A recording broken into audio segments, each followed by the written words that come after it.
Officials at Tufts University outside Boston are investigating an athletic team workout this month that resulted in 9 players being hospitalized, some for about a week.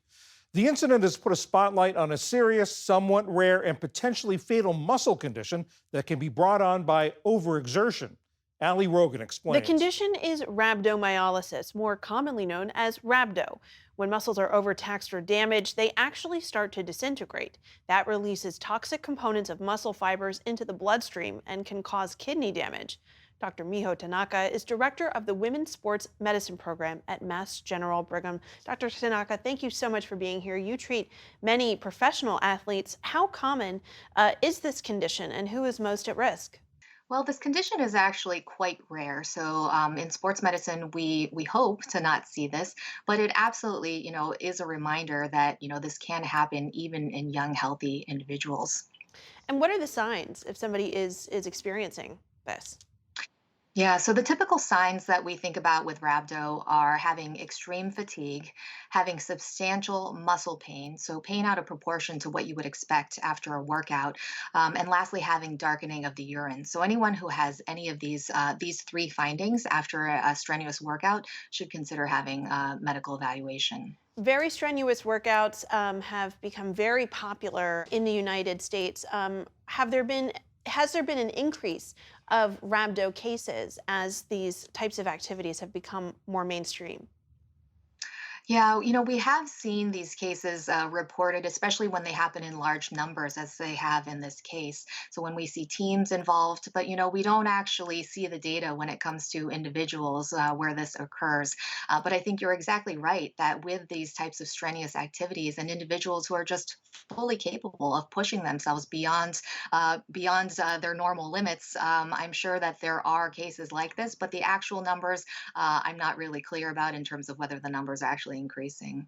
I should note that you're not involved in this case. You don't know the specifics of the incident, but we do know that people on the team disclosed that the person leading the training was an alum who had just completed Navy SEAL training. So, does that speak to how important it is that whoever's training a group of athletes or individuals know the level of training that they should not exceed? Absolutely. I think that the most important aspect of training is to make sure that it's individualized to that individual's capabilities and their level of fitness. And so a fitness plan should definitely incorporate that as well as a progression that's consistent with that individual's ability. And going way beyond that is when we start to see problems such as injuries or rhabdo in this case. There have been a number of these incidents among high school and college athletes. Why does it seem to happen particularly in young people?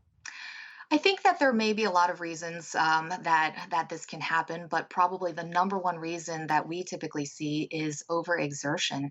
And so when you're given a workout, you're able to push through whatever you're doing, and this is what can lead to this problem. But there are other sort of risk factors that should be taken into consideration as well.